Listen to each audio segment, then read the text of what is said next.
தேவனிடத்தில் கிருபை பெற்றாள். இதோ நீ கர்ப்பவதியாகி ஒரு குமாரனை பெறுவாய். அவருக்கு இயேசு என்று பெயரிடுவாயாக. அவர் பெரியவராய் இருப்பார். உன்னதமானவர் குமாரன் எனப்படுவார்.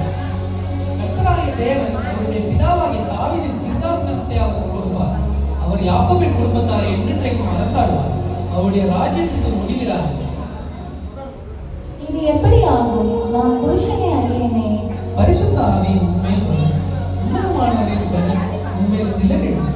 ஆதலால் உன்னிடத்திலிருந்து பிறக்கும் பரிசுத்தம் உள்ளது தேவனுடைய குமாரன் எனப்படும். இதோ நான் ஆண்டவருக்கு அடிமை. உம்முடைய வார்த்தையின்படி எனக்கு ஆக கடவுள். தனக்கு நியமிக்கப்பட்ட மரியாள் கர்த்தவதியாய் இருப்பதை யோசேப்பு அறிந்தான்.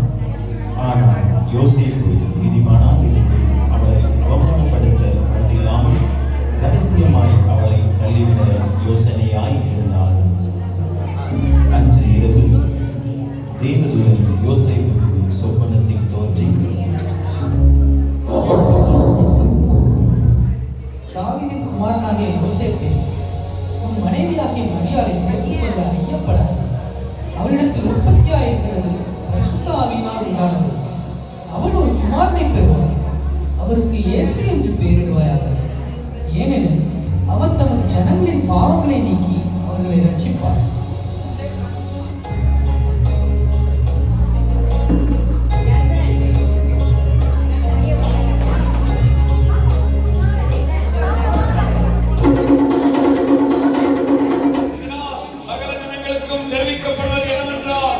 உலகமெங்கும் குடிமதிப்பு எழுதப்பட வேண்டும் என்று அகஸ்தியராயனால் கட்டளை பிறந்தது. எனவே அவரவர் தங்கள் தங்கள் ஊருக்கு சென்று குடிமதிப்பு எழுதும்படி கேட்டுக் கொள்ளப்படுகிறது. யோசேப்பு தான் தாவீதின் வம்சத்தானும் குடும்பத்தானுமாய் இருந்தபடியினாலே தனக்கு மனைவியாக நியமிக்கப்பட்டிருந்த கர்ப்பவதியான மரியாளுடனே குடிமதிப்பு எழுதும்படி தாவீதின் ஊருக்கு சென்றார்கள். மரியாளுக்கு பிரசவ காலம் நேரிட்டது. சத்திரத்தில் போய் இடம் தேடினார்கள். ஐயா, என் மனைவி பிரசவ வழியாக வேதனைப்படுகிறார். உங்கள் சத்திரத்தில் இடம் இருக்கிறதா? இல்லை ஐயா.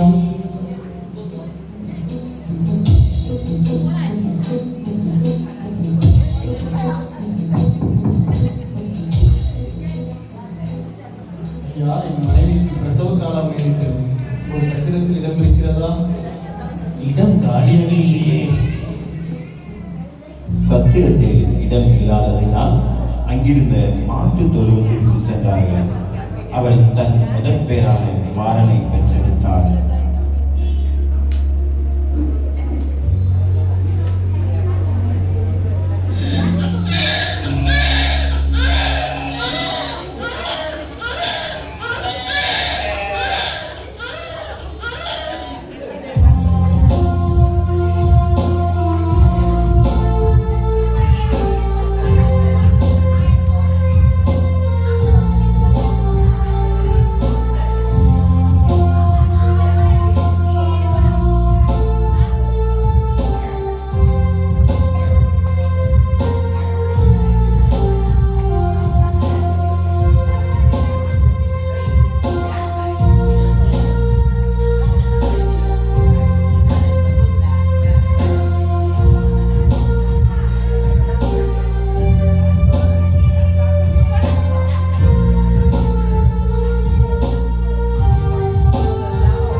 ராத்திரியிலே தங்கள் மந்தையை காத்துக் கொண்டிருந்தார்கள். அவ்வேளையிலே கர்த்தருடைய தூதன் அவர்களை நோக்கி, பயப்படாதீர்கள், இதோ எல்லா ஜனத்திற்கும் மிகுந்த சந்தோஷத்தை உண்டாக்கும் நற்செய்தியை உங்களுக்கு அறிவிக்கிறேன். இன்று கர்த்தராகிய கிறிஸ்து என்னும் ரட்சகர் உங்களுக்கு தாவீதின் ஊரிலே பிறந்திருக்கிறார். பிள்ளையை துணிகளில் சுற்றி முன்னணியிலே கிடைத்திருக்க காண்பீர்கள். இதுவே உங்களுக்கு அடையாளம். நாம் பெத்லகேம் ஊருக்கு போய் கர்த்தரால் நமக்கு அறிவிக்கப்பட்ட அந்த காரியத்தை பார்ப்போம் வாருங்கள். அவர்கள் தீவிரமாய் வந்து மரியாளையும் யோசேப்பையும் முன்னணியிலே கிடைத்திருக்கிற பிள்ளையையும் கண்டார்கள். கண்டு அந்த பிள்ளையை குறித்து தங்களுக்கு சொல்லப்பட்ட சங்கதியை பிரசித்தம் பண்ணினார்கள்.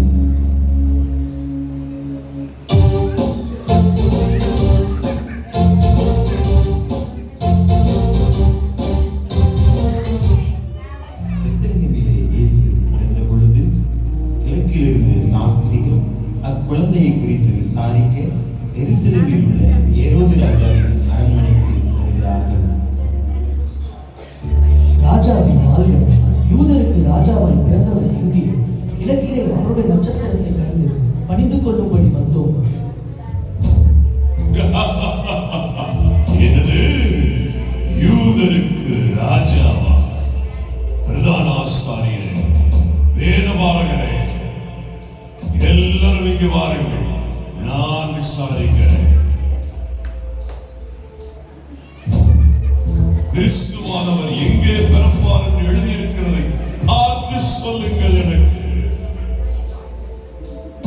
யூதேயா தேசத்தில் உள்ள பெத்லகேமில் பிறப்பார் என்று எழுதியிருக்கிறது மன்னா. அப்படியா?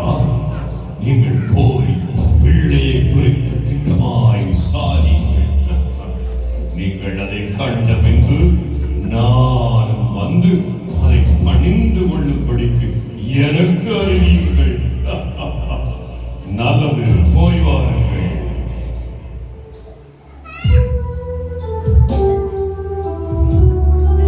பிள்ளையை காண சாஸ்திரிகள் செல்கிறார்கள். அவர்கள் கிழக்கிலே கண்ட நட்சத்திரம் பிள்ளை இருக்கும் இடம் வரைக்கும் அவர்களுக்கு முன் சென்றது.